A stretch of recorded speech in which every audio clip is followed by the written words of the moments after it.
forgot to open with the scripture reading this afternoon. I'd like to have two. And the first one, very simply, the beginning of Genesis 1:1, and it's on... Oh, also, does everyone have an outline? If you do not, please ask Brother Joseph or raise your hand and he'll be glad to give you one. Genesis 1:1, the first part of that verse where it says, "In the beginning, God created." And then Psalms 19, verses 1 through 4. "The heavens declare the glory of God, and the firmament showeth his handiwork. Day unto day uttereth speech, and night unto night showeth knowledge. There is no speech nor language where their voice is not heard. Their line is gone out through all the earth, and their words to the end of the world." This afternoon, we're going to be talking about creation. And again, considering the audience that I have in front of me, I'm assuming that most of us here, or I will go on the assumption, already believe in creation. And so what I'd like to do today is talk about the importance, to some degree, of understanding why we need to have a strong understanding of creation, the significance of that, and how also some of the other scientific arguments that exist and that we're going to be confronted with often, especially students or children that are in school, and how we might be able to better defend our faith and be able to have a richer understanding of what science tries to tell and why that it doesn't necessarily hold up. So today we want to talk about understanding the origin of life. Why is it important that we as believers understand the origin of life? Because understanding origins in Genesis is the foundation of the rest of the Bible. Why do I say that? Because the Bible, according to what we believe, contains many truths. But Genesis is the very beginning, and Genesis speaks of the Creator.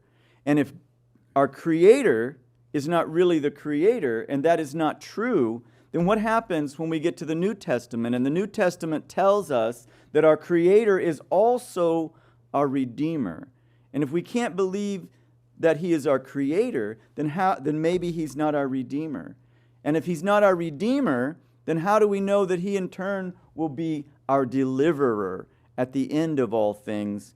And also what justifies the idea that we believe that He will be a judge? Because the New Testament also tells us that the Creator will inevitably uncreate everything and create it again. And if we do not have an understanding of as believers to this truth, then it has a deep and powerful impact on our ability to be able to witness to others in regards to this truth. Because the truth about creation carries implications to the truthfulness of everything else in the Bible. The last study that I personally did was about the Holy Scriptures and about the Bible. But if Genesis isn't true, then it brings in question the Scriptures themselves and the truth that we claim to believe. It brings into question the gospel that we claim to believe, the end-time prophecies that the Bible also entails, and all of this together is powerful information that we have to understand as believers, because the matter of origins is actually critical to all human thinking. Why do you think I say that? Why do you think, any ideas? I'm literally asking you, why do you think that this is critical to all human thinking?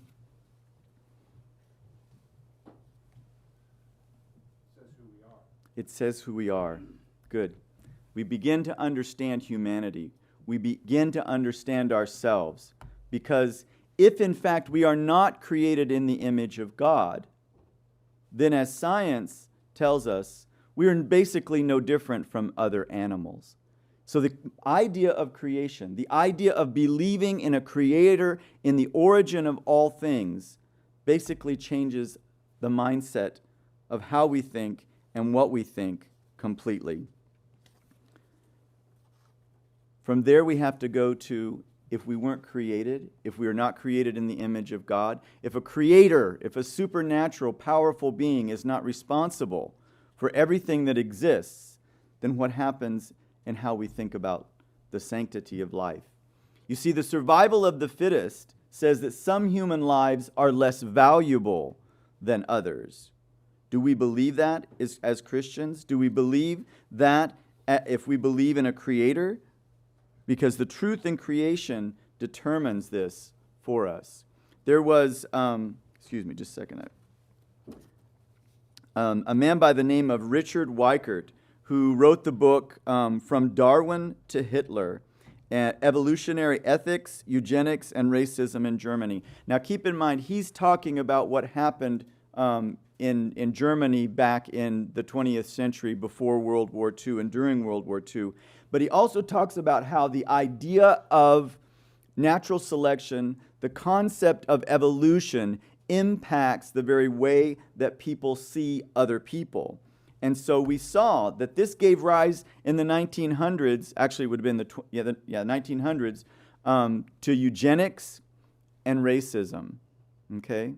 And eugenics was actually something that Hitler sent his people over here. They actually studied about it here in Virginia.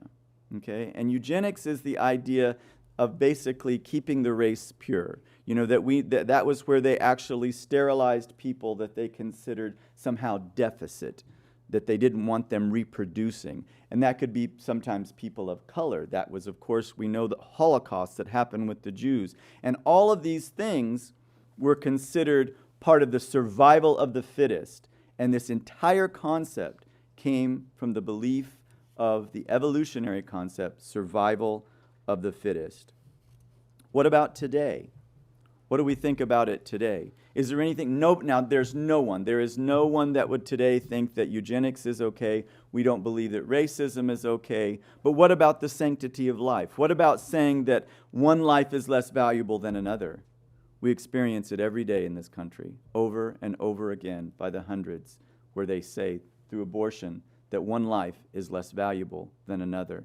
This entire mindset comes from the idea of science devaluing man and who he is and the fact that he was created. Understanding the origins of man and of life determines the purpose of our existence. It helps us understand our own destiny, why we are here. And more importantly, by understanding this, it helps us gain a deeper understanding and be able to share with others that God is truly God, that He is the Creator. He is the force behind all of this. Now, one of the things that you will find over and over again in science is chance, that things happen by chance. And yet the reality is, for us as believers, chance is not an option. Chance is not part of the equation as we understand it for the origin of life. Herbert Spencer was a very renowned scientist, and one of the things that he was very famous for is this concept that says all reality, all that exists in the universe can be contained into 5 categories. And these categories follow a very logical sequence. The first one is time, force, action, space, and lastly, matter. And nothing that exists outside of those categories. Now, it's important to understand that this is an accepted scientific understanding. This is something that the scientific community accepts as truth. Okay? This is part of their reality that they believe to be true. Now, let's take a look at Genesis 1:1. In the beginning, that's time. God, that's the force. Created, there you have the action. The heavens, there we have space. And the earth, and there you have matter.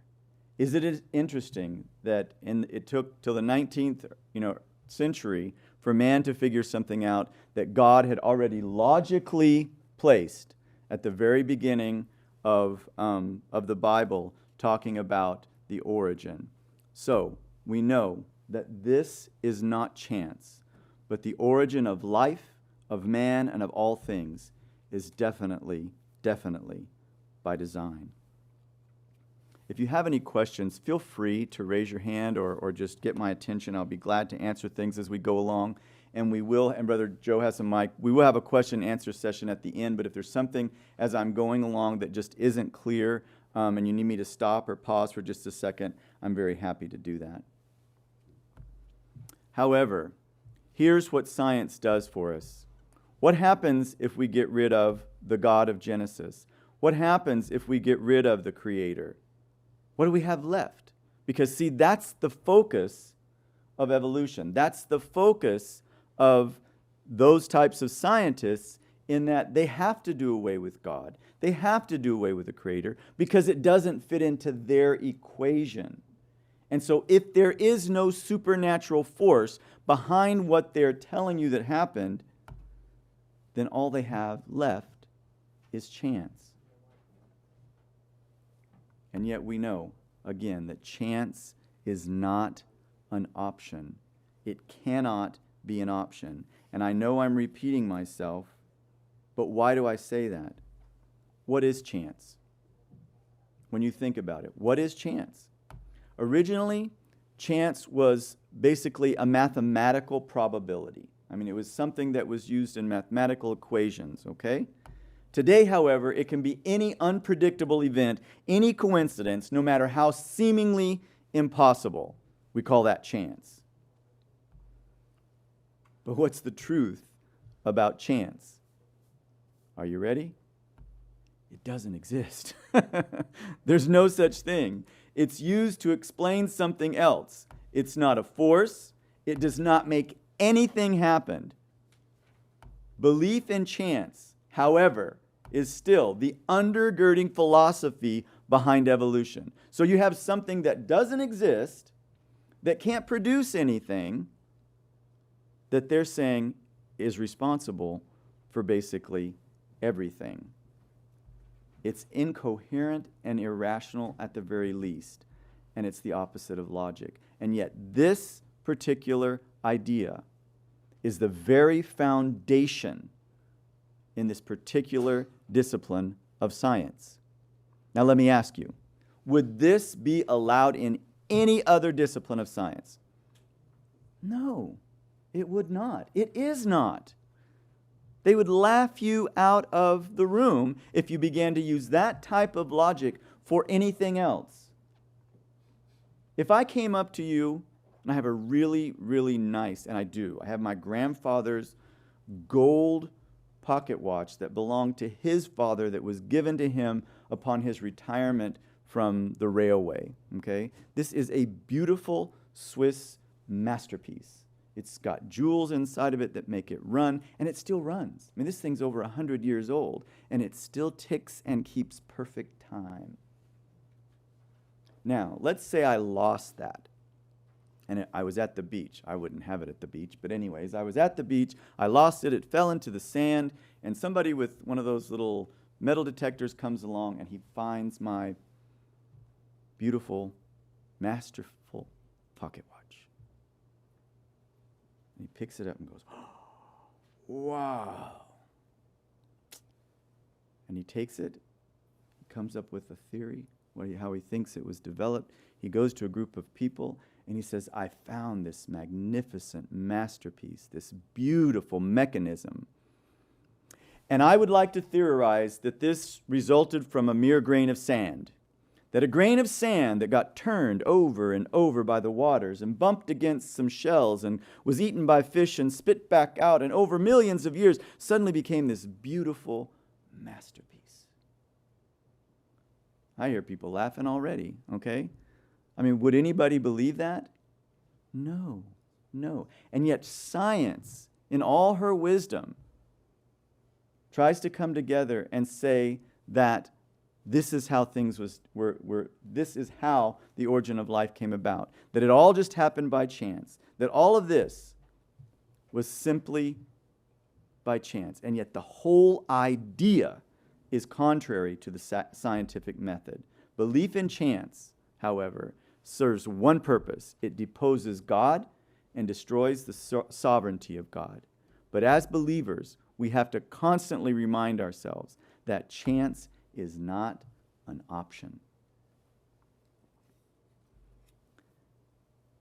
How can an educated person believe in creation? Has anybody ever been asked that question? Have you ever been asked that? I got asked that question. I was an associate professor at Pittsburgh State University in Kansas, and I had my office mate one time was talking about something and talking about evolution and just going on and on and on about something, and all of a sudden she just stopped. She looked at me and she goes, "You don't believe this, do you?" I'm like, "Not a word." And she just became very indignant with me. And she goes, "How can an educated person not believe in evolution? How can you not believe this? You've been educated, you're talented, you're smart." And she went on and on and on. I just smiled. And when she got done, I looked at her and I said, "How can an educated person who's been, educated and talented and smart and know all these things believe in that?" She just kind of looked at me. And I told her. We talked for a little while. I said, "There's a lot of reasons why I can't believe that." An educated person understands the basic premise under which science operates, right? Anybody that's had a basic science class, kids that have had I think 5th grade, you do basic science operation, okay? Where you learn how science works. And they can tell you that you start out with a fact. Fact or something true. People developed hypotheses, a tentative statement about the natural world leading to deductions that can be tested, okay? They have to be able to be tested. And then you have laws in science, a descriptive generalization about how some aspect of the natural world behaves under stated circumstances. And of course, you have theory. In science, a well-substantiated explanation of some aspect of the natural world that can incorporate what? Facts, laws, inferences, and tested hypotheses. Okay? This is basic science. When they try to explain away creation and promote evolution, these basic definitions are completely disregarded. They come up with a theory. They come up with a fact, okay? That's the big thing that really gets me sometimes, is when people start talking about evolution as a fact, and they do. It is not a fact. It's not even a good theory, because there's nothing that they've found yet that connects the pieces together the way they would like them to. Darwin talked about fossils. Darwin was positive that we would eventually find fossil evidence that would link all the species the way it never happened. Still hasn't happened. And they've dug up a lot of fossils. There's a lot of stuff out there that we already have, and nothing has been able to connect those pieces. And yet science continues to build their facts and their theories on things that have never been substantiated. They've never been proven. And again, were you try to do that in any other discipline of science, they would laugh you out. There's no way. And yet people get paid millions of dollars, all kinds of money, to do research, to talk about this, to basically lie to the masses. I'm just calling it like it is, in order to convince them of something. And again, this whole thing is to get rid of God. They have to get rid of God. They cannot have a supernatural power behind any of this, because then they would have to admit that there's a God. I want to touch briefly on the example of biogenesis. Now again, this is something, the law of biogenesis states that life only comes from already established life, okay? That means that something living can only come from something living. That's critical, to understand. This is a very important and fundamental scientific law. It is a scientific law, okay? It is something that is accepted by all scientists as a true scientific law. Keep that in mind as we go along, okay? Now, this information was, this law was basically credited to the work of Louis Pasteur, and Pasteur was the one that disproved spontaneous generation. Does anybody remember what spontaneous generation is? Go ahead, I saw you nod. Tell us. Come on, Emmanuel. What's spontaneous generation? Well, just when life comes from non-living things or just springs from something that's completely unrelated. Like they used to believe that lice came from dust and mice came from grain, because that maggots came from meat. There was no connection that a fly laid its eggs there. There was no connection that the lice were already there. There was no connection that the mice were already there and they just found the rice or the wheat, okay? So that's spontaneous generation. And through Pasteur's studies, a little more elaborate, of course, he was able to prove that that was a false notion. So, science tells us that you cannot create life from non-life. But the whole premise and foundation of the theory of evolution is based on the presupposition that non-living matter, through multiple forms of collision, created living matter. When you start to talk about the Big Bang Theory, okay, you have a massive explosion, okay, of inorganic matter, non-living matter, that happens in an environment that is not conducive for living matter, and yet through that explosion, through things bumping together and millions of years, all of a sudden, spontaneously, somewhere inside there was life. Again, they're breaking their own laws. They're breaking the very concepts that they claim to be as truth. And then they give it a name. It's called abiogenesis. And this is the natural process, and I love the way they say natural, of life arising from non-living matter, such as simple organic compounds. Now, didn't we just agree that the law of biogenesis says, and this is an accepted law in science, that can't happen? And yet right here, for the sake of their own purposes, they try to say that, well, except in this case.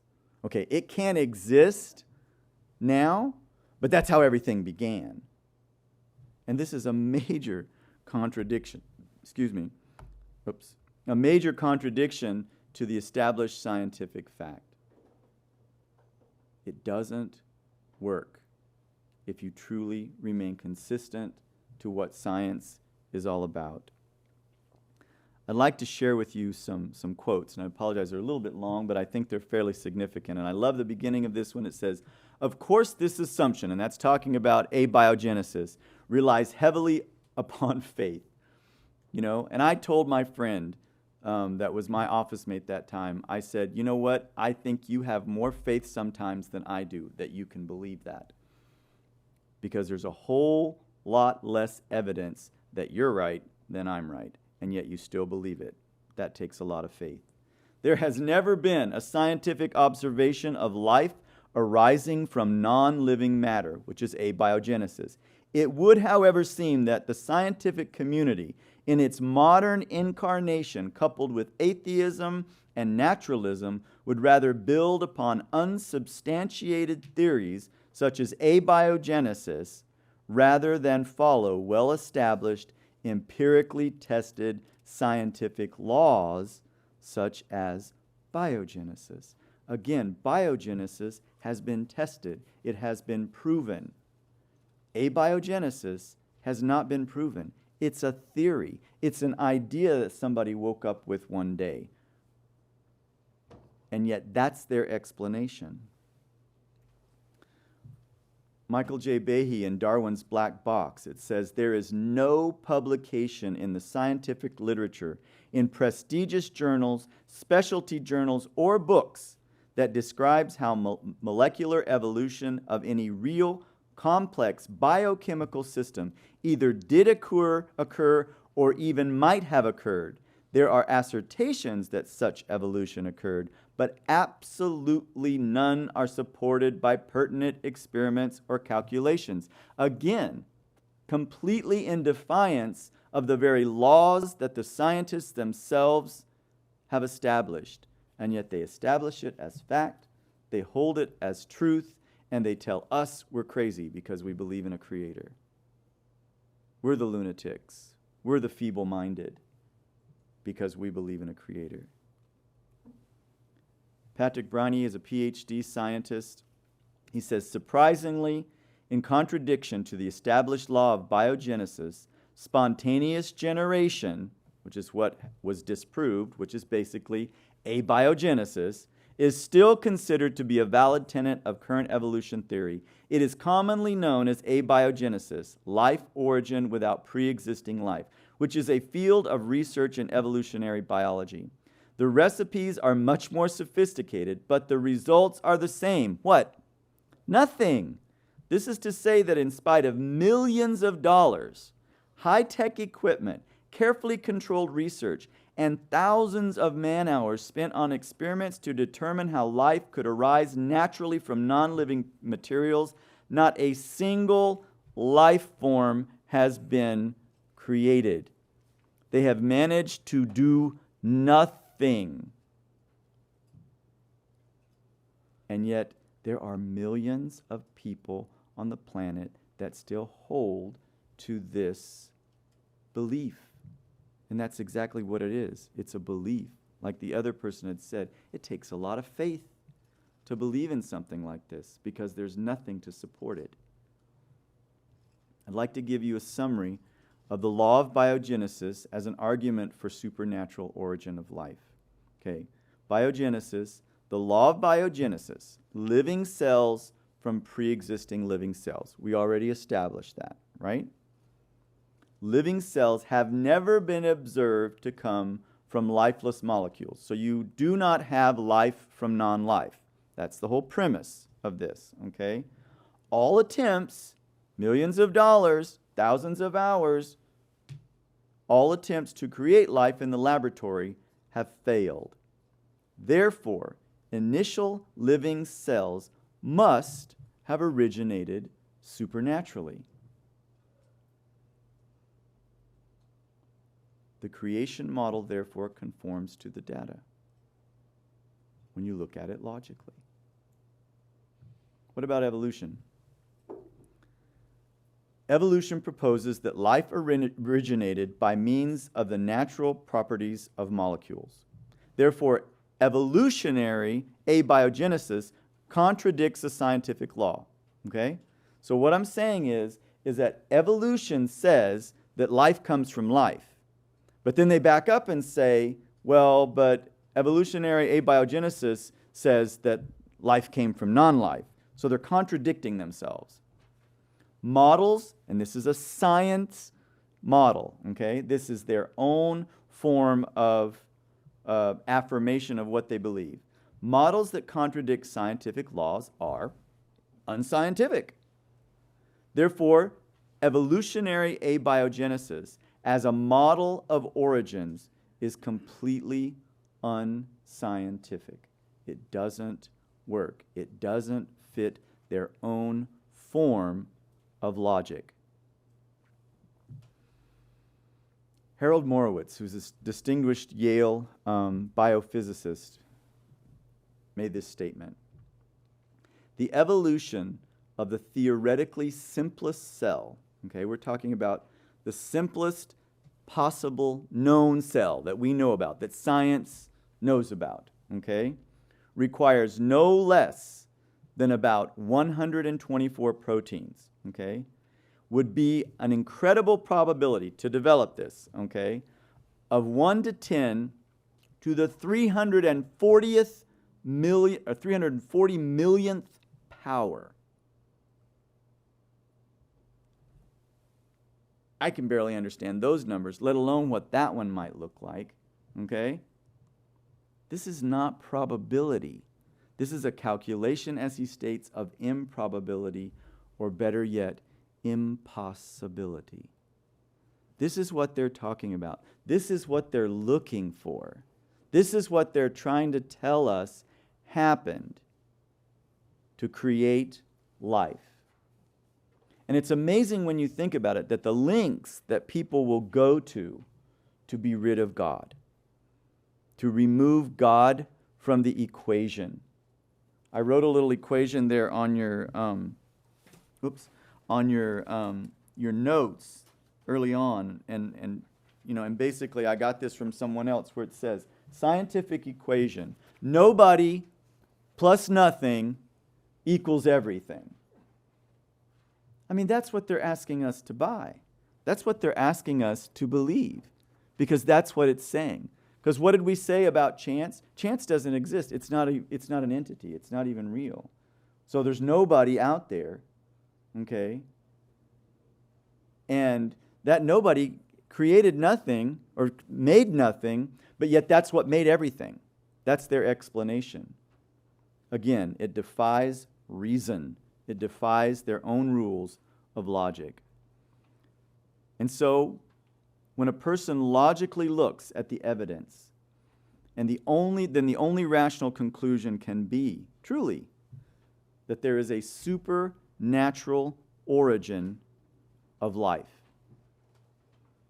And this in turn brings us back to the very beginning, which says, in the beginning, God created. So, are there any questions? Yes, brother. Well, in the chance, you see, Herbert Spencer's all reality fits into certain categories: Mm-hmm. time, force, action, space, and matter. How does that relate to eternity when there is no time? Or is that time? Say that again. How does the time factor of those five categories, Mm-hmm. how does eternity fit into that time factor when eternity is timeless? Okay. Well, you have to understand, this is a scientist who is not a Christian, okay, and he's doing this relative to the fact that we live in a finite, he's not relating that to an eternal concept. So he's basically, when we talk about reality, we're talking about our reality as man understands it in this finite, linear existence that we have now. So that wasn't something that he would have equated or fit into his explanation. But it is a good question. But I think in the terms of for this particular type of a scientist, it wouldn't have been even something that he would have considered. So does that?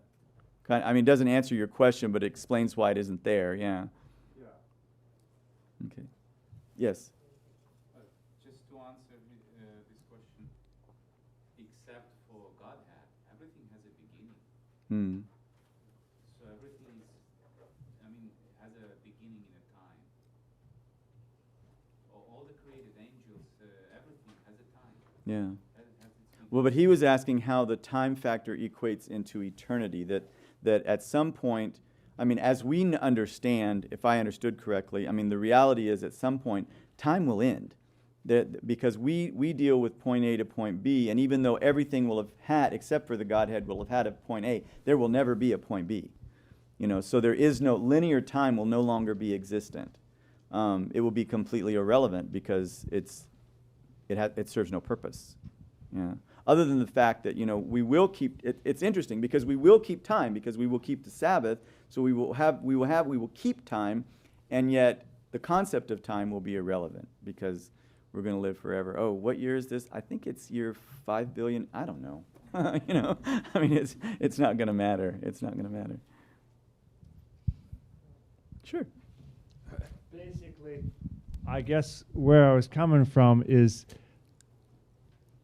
this 5 categories is a scientific or a science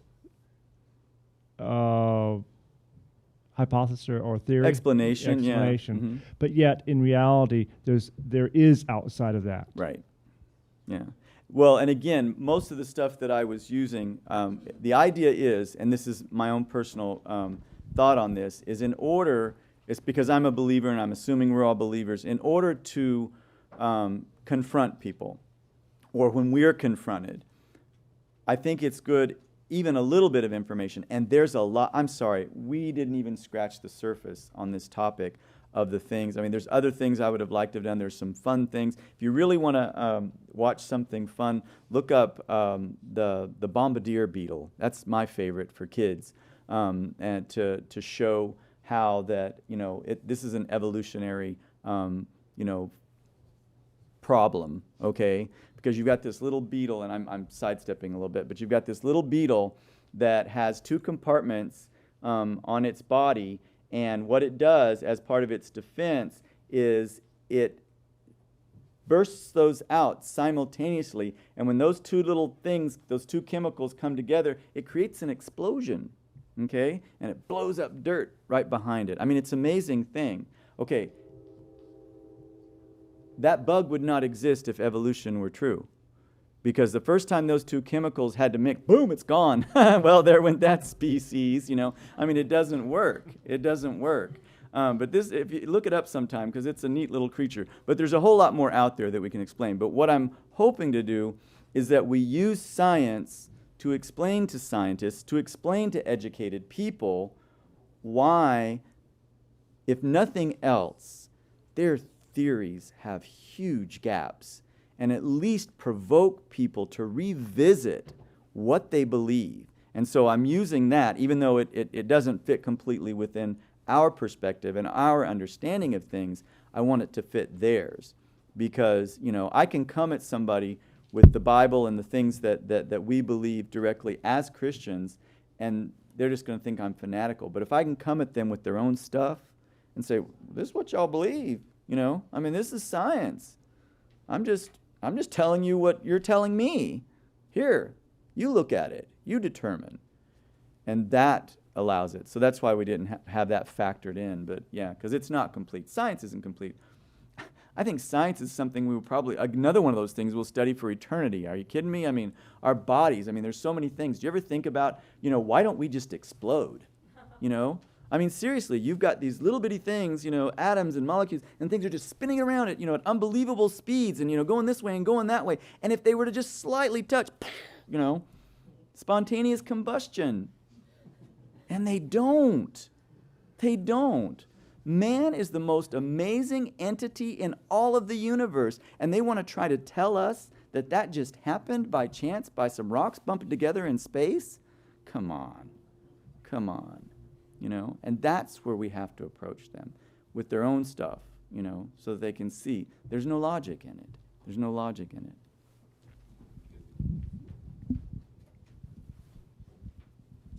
I mean, it's like when you're, for example, speaking to a Muslim, you cannot come up with the Bible. So, then my Bible tells. Doesn't believe the Bible. Yeah. You have to come with something else in order for him to begin to have a trust in the Bible. Yeah. Well, it's like, and it throws them off. I took a class when I was in college on the Quran, because, I wanted to know what they believed, and then when somebody comes at you with something about your own belief, and I go, well, I read in your book that it says this, and they're like, oh, you read that? It's like, yeah, I can tell you what page it's on too, It's the same thing. It's the same thing. And it really throws them aback because they're just assuming that, we're just a bunch of sheep, just following after somebody else that believes, And when you come at them as educated people with real information from their own sources of knowledge, they cannot refute it. And then you just leave it with them. Look, I'm not trying to tell you that you have to believe in God. I'm just saying you might want to look at your own explanation of things a little bit closer than you might be doing. Because you're calling me a sheep because I'm following after God or people that claim that God created things. I'm sorry, but I hear that little bell ringing around the guy that you guys are following too, because it just doesn't pan out. It just doesn't pan out. Sorry. Anybody else? Well, Brother Joseph is handing out the questionnaires, and please be very candid, because the idea is we want to make these something that are useful for you. You know, something that is a tool for you. We read something this week in worship that, you know, really put me to thinking about how that. Hold on just a second, and I'll find it.